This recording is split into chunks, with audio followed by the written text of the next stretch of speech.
नमस्कार साथीहरू, स्वागत छ आजको यात्रामा। म अहिले अ, ललितपुर महानगरपालिकाको बाटो हुँदै कीर्तिपुरसम्मको यात्रा गर्दैछु।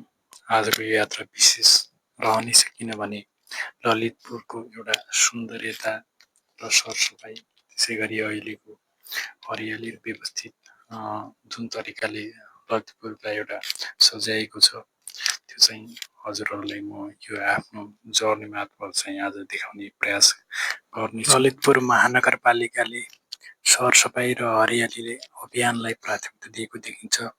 हरेक सडकको किनारमा बिरुवा लगाउने, नियमित सरसफाइ गर्ने, फोहोर व्यवस्थापन सचेतना फैलाउने कामले सहरलाई अझ सुन्दर बनाएको देखिन्छ।